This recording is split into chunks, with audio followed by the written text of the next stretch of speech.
سابق امریکی سفارتکار زلمے خلیلزاد کے حالیہ بیانات نے پاکستان میں ہلچل مچا رکھی ہے۔ گو کہ حکمران اتحاد کے رہنماؤں نے زلمے خلیلزاد کے بیانات پر کڑی تنقید کی ہے، لیکن اگر غور کیا جائے تو ایسا محسوس ہوتا ہے کہ زلمے خلیلزاد نے پاکستان کی حالیہ سیاسی کشیدگی اور اس کے پس پردہ عوامل کو بری طرح بے نقاب کر دیا ہے۔ اس سے قبل امریکی کانگریس کے رکن بریڈ شرمن اور سینیٹر جیکی روزن بھی پاکستان کے سیاسی اتار چڑھاؤ پر حال ہی میں اپنی آراء کا اظہار کر چکے ہیں۔ اپنے ایک حالیہ بیان میں زلمے خلیلزاد نے کہا ہے کہ اشارے مل رہے ہیں کہ پاکستانی پارلیمنٹ سپریم کورٹ سے chairman P T I Imran Khan کو نااہل کرنے کا کہہ سکتی ہے۔ لگتا ہے کہ پاکستان کی حکومت نے عمران خان کو ریاست کا اولین دشمن قرار دینے کا فیصلہ کر رکھا ہے۔ ایسے اقدامات پاکستان کے سیاسی، معاشی اور سیکیورٹی بحران کو گہرا کر دیں گے۔ پہلے ہی کچھ ممالک طے شدہ سرمایہ کاری منصوبے معطل کر چکے ہیں۔ آئی ایم ایف سپورٹ اب تک مشکوک ہے۔ ایسے اقدامات کیے گئے تو پاکستان کی بین الاقوامی سپورٹ کم ہو جائے گی۔ ایسے اقدامات سے سیاسی افراتفری اور تشدد کے واقعات میں اضافہ ہو سکتا ہے۔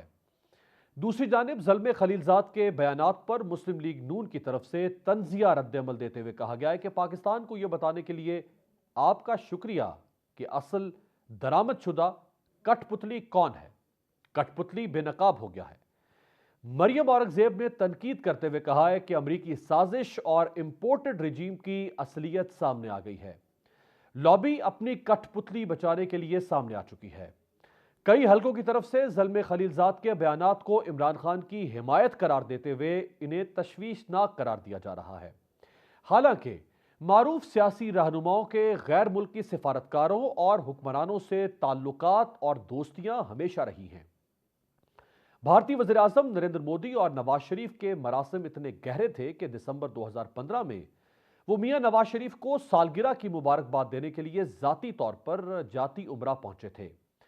اقتدار میں آنے سے قبل بلاول بھٹو زرداری نے مئی 2021 میں غیر ملکی سفارتکاروں کے اعزاز میں افطار ڈنر کا اہتمام کیا تھا، جس میں امریکہ، اٹلی، سعودی عرب، متحدہ عرب امارات، افغانستان، بحرین، عمان اور قطر کے سفارتکار شریک ہوئے تھے۔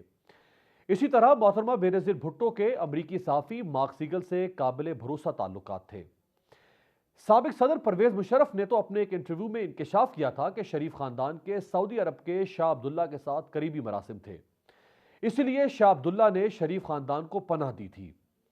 خود پرویز مشرف کے بھی لبنان کے صدر رفیق حریری سے اچھے تعلقات تھے۔ سعودی شاہ عبداللہ پرویز مشرف کو بھی اپنا چھوٹا بھائی قرار دیا کرتے تھے۔ ایسے میں زلمے خلیلزاد کا عمران خان سے متعلق بیان کیا کسی تشویش کو ظاہر کرتا ہے؟ دوسری طرف آج انسداد دہشت گردی عدالت اسلام آباد نے وائس چیئرمین پاکستان تحریک انصاف شاہ محمود قریشی کے خلاف کار سرکار میں مداخلت، جلاؤ گھیراؤ اور احتجاج پر درج 2 مقدمات میں 10 اپریل تک عبوری ضمانت منظور کر لی ہے۔ موجودہ سیاسی حالات میں یہاں کچھ سوالات جنم لیتے ہیں۔ کیا الیکشن سے قبل عمران خان کو نااہل قرار دیا جا سکتا ہے؟ اگر عمران خان کو نااہل قرار دے دیا گیا تو تحریک انصاف کی پالیسی کیا ہوگی؟ اگر پی ٹی آئی پر پابندی عائد کر دی گئی تو قیادت کا رد عمل کیا ہوگا؟ عمران خان کو کون قتل کرانا چاہتا ہے؟ تحریک انصاف کے سینیٹرز نے آج پارلیمنٹ کے مشترکہ اجلاس کا بائیکاٹ کیوں کیا؟